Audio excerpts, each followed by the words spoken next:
दर्शकों, हाजिर हूं मैं ज्योतिष से संबंधित एक विषय को लेकर। सबसे पहले हम चर्चा करते हैं जन्म कुंडली के अंदर केंद्र के घर। केंद्र का घर किसे बोलते हैं? लगन, चतुर, चौथा घर सप्तम दाम्पत्य का, 10वां घर जो कर्म क्षेत्र का, पिता के सुखों का, और कर्म के बदौलत ही हम जीवन के अंदर आगे बढ़ते हैं और राजनीतिक में सफलता दिलाने वाला 10वां घर होता है।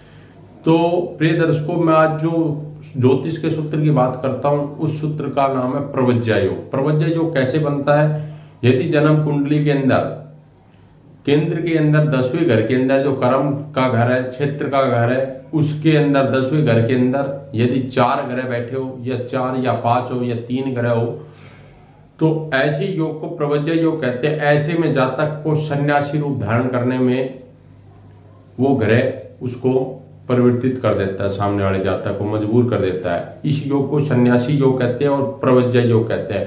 काफी दर्शकों को देखा होगा कि हमने कि ऐसे जातक को एक सन्यास जीवन धारण कर लेते हैं, छोटी सी उम्र में सन्यास ले लेते हैं। यदि केंद्र के अंदर 4 ग्रह 10वें घर के अंदर बैठे हो तो ऐसा जातक सन्यासी बन जाता है और सन्यास लेने के लिए मजबूर हो जाता है और सन्यासी जीवन जीता है। यदि किसी भी प्रकार से 10वें घर के अंदर 4 ग्रह ना हो, 3 ना हो, 2 ना हो, एक भी यदि ग्रह बैठ जाए तो ऐसे जातक एक नीचे गरीब घर से उठ करके अपने कर्मों के बदौलत श्रेष्ठ सफलता प्राप्त करता है।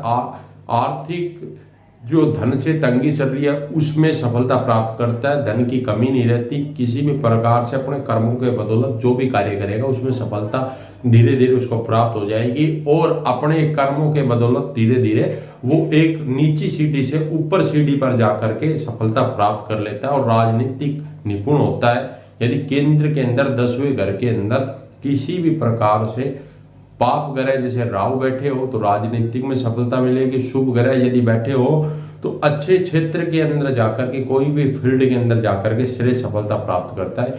यदि ये योग आपकी जन्म कुंडली के अंदर लगा हुआ है तो आप खोलकर देखें। एक आपकी कुंडली में तो